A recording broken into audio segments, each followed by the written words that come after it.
take shape. I would love to see something like a Truth and Reconciliation Commission take shape, or at least maybe a Truth and Reconciliation television show. You could have it featuring all types of things that were called conspiracy theory, which later revealed themselves to be true.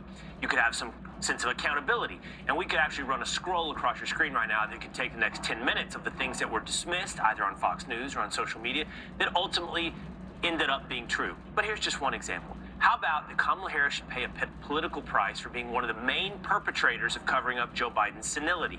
How do you just inherit the mantle when you're the one that covers up for the fact that the current sitting president is incapable? I think she did pay that price. She did pay that price, but now comes the, oh, that wasn't conspiracy, that was true. The Washington Post has now recognized in an op-ed that this is one of the big things that has hurt the credibility of Democrats.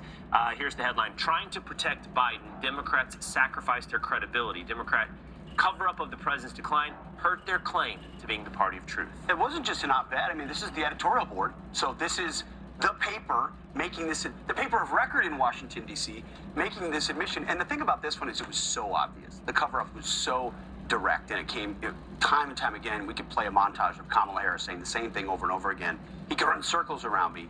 Here's the Washington Post op-ed slamming Democrats by their editorial board.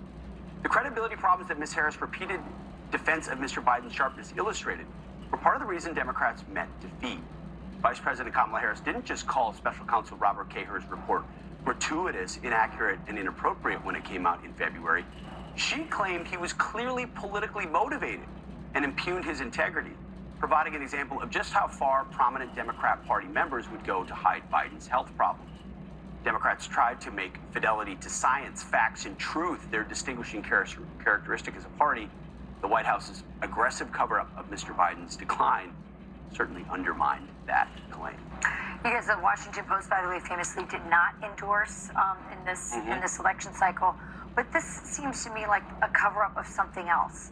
A cover-up of the media's complicity in covering up. I mean, this is the media saying, it wasn't us. Yeah, where were you, Washington Kamala. Post? Where were you, Washington Post? Yeah, exactly. Right? For, all of us saw the mental decline when he got into 2020, and we were seeing that mental decline. We knew what the basement strategy was about. It was about hiding that before the election, and the media was working hand in glove. They only washed their hands of this when it could no longer be hidden because of that famous debate that precipitated the coup. You make an interesting point. First, Kamala Harris is the sacrificial lamb at this point. And why? In part because she is a deserving sacrificial lamb for making statements like this in the past.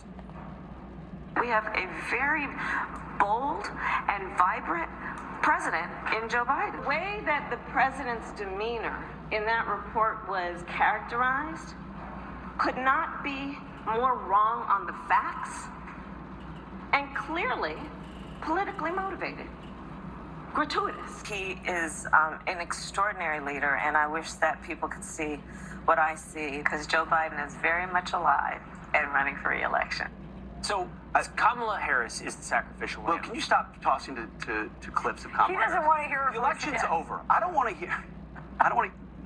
No. Okay. Because there will be a Truth and Reconciliation Commission, and once past statements led will by be brought back clear to the court. Moving on is the problem. Will Cain, head of the I'm not moving on, and no, we will not move on. I'm not asking This is you how to we move end on. up back in Just don't Max. toss to the clip. We will bring back everyone with their lies, and they will see the lies again and again. And my point is, Kamala Harris is the sacrificial lamb, but Joe Biden is also going to be sacrificed. He's on the table. But the point that you're making is the one that has to be hammered of why we have to have this commission/television show for truth. Because the biggest perpetrators of all these lies will remain. The political figures will change.